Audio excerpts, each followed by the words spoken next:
So I just want to be clear in terms of getting a visualization for this. You're saying the contact point needs to be if the person was standing up completely in their deadlift stance, where the bar is hitting, and once they figure out their good grip positioning, that's where the contact point is going to be when they actually clean? That high up on their quads? Yes. Okay. Yes, very high, because the closer to the center of your body that we can get, the closer to your hip we can get, the better. And now real quick, I want to confirm what I mean when I say contact, that I literally want the bar to touch the body at those specific locations in the snatch and the clean. So number one, understand what I mean when I say contact. I want literal contact with the bar, and understand the benefit in that is that you're transferring energy into the bar.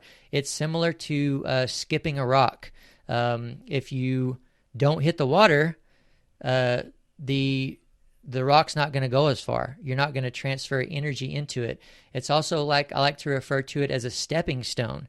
If you don't touch that stepping stone in the pull of the snatch and the clean, you're not going to go as far. So what that means as you're pulling under the weight in a clean or a snatch is that the bar is going to die a lot more quickly. It's not going to have as much energy. I don't want to say it's not going to go as high, because we're not trying to pull the bar high. We're trying to give you time to get underneath the weight. So we need the skipping of the rock, or we need the stepping stone to be able to give you more time. One of the things that I've actually wanted to ask you about, Dave, I think it's very relatable to doing a vault without touching the vault. Does that make sense to you? Yeah. If you were to do a vault, Yeah. and you missed the vault with your hands, you would not be able to perform the vault that you wanted to perform. Does that sound right? It does, and it kind of leads to the question I had about this, because I'm curious if you think about it as kind of a bounce off of the quads. Do you think of that as kind of generating power off of that contact point?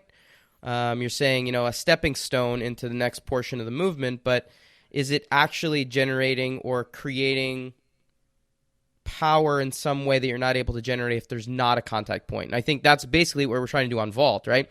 If you just dove over the object, you dove over the table, there would be no launching. We call it blocking. We call it blocking off of the table. That blocking is what allows us to kind of go and do all those flips in the air and land on our feet on vault. But we intentionally hit the table in a particular way to generate power. I'm curious if it's the same thing. The contact point is there to generate more power than you'd be able to do if you didn't have a contact point, or if you had a low contact point.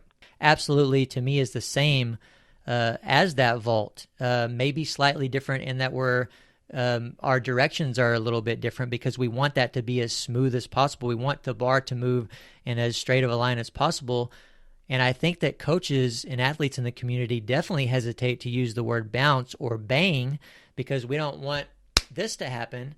But here's the thing. If you're not used to contacting at all, and especially at this spot, I've given the cue to many athletes to try to bang the bar, at least initially, because it takes that extreme exaggeration to get them to touch at all. Ultimately, we want it to be more of a ricochet, like skipping a rock.